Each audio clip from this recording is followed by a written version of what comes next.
Une soixantaine de corps repêchés, des dizaines de portes disparues. Voilà le bilan macabre provisoire du chavirement d'une pirogue transportant des candidats à la migration irrégulière, survenu au large des côtes sénégalaises, dans le département de Mbour.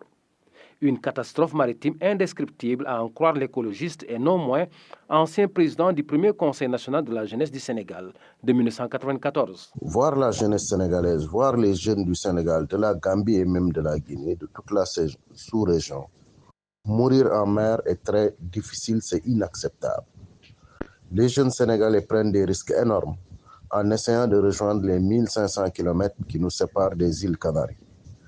Dans une mer démontée, dans des embarcations frêles, avec des outils de navigation sommaires, des vivres peu suffisants, peu d'eau potable, sans le respect des normes d'hygiène et de salubrité, des centaines de personnes dans une embarcation, c'est très risqué.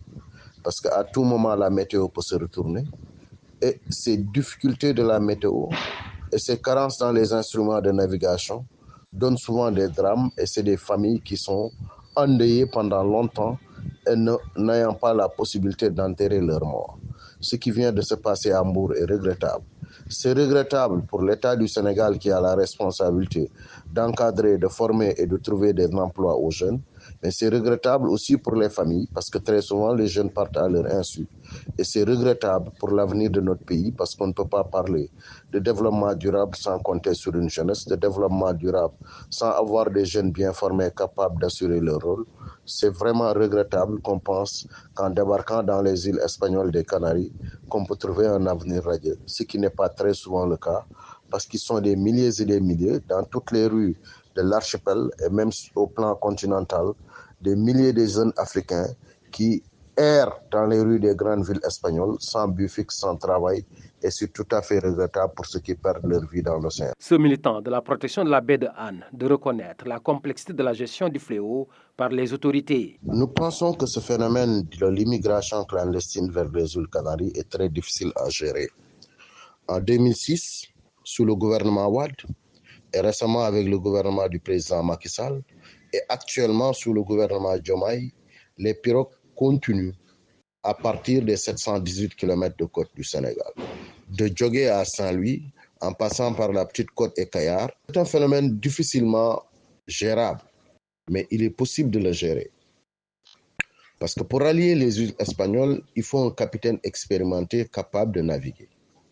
Il faut une embarcation solide, de grande capacité, avec 3 moteurs interchangeables et surtout du carburant.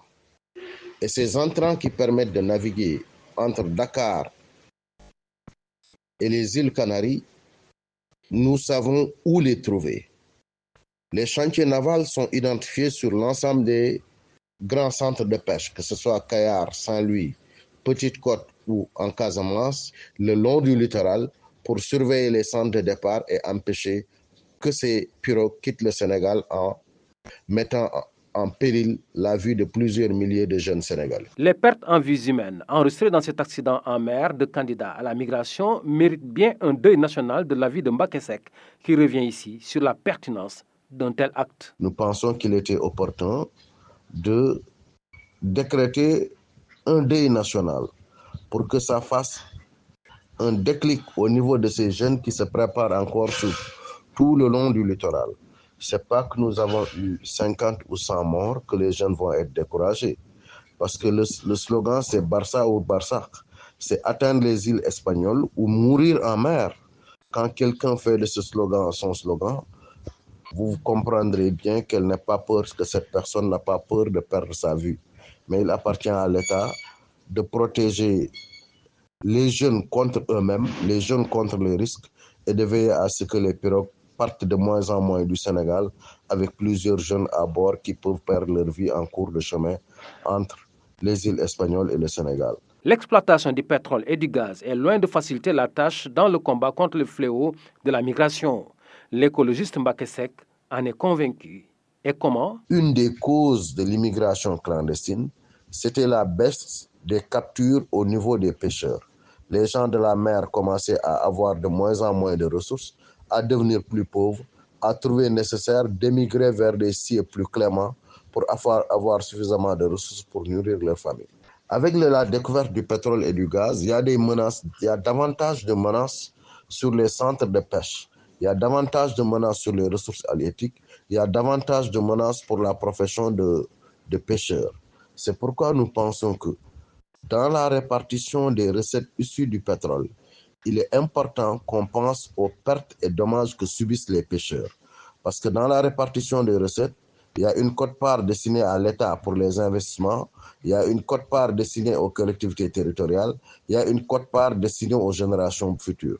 Nous pensons qu'il serait extrêmement judicieux de faire une quote-part, de prévoir une quote-part pour les pêcheurs et les gens de la mer, parce que l'exploitation du pétrole et du gaz se fait au niveau de leur lieu de travail. Ça se passe en pleine mer, ça se passe en face des aires marines protégées qui sont des espaces où la conservation et le développement des ressources halieutiques est prévu. Si l'impact de l'exploitation du pétrole et du gaz se fait sentir dans cette zone, il est important qu'on pense à dédommager les pêcheurs.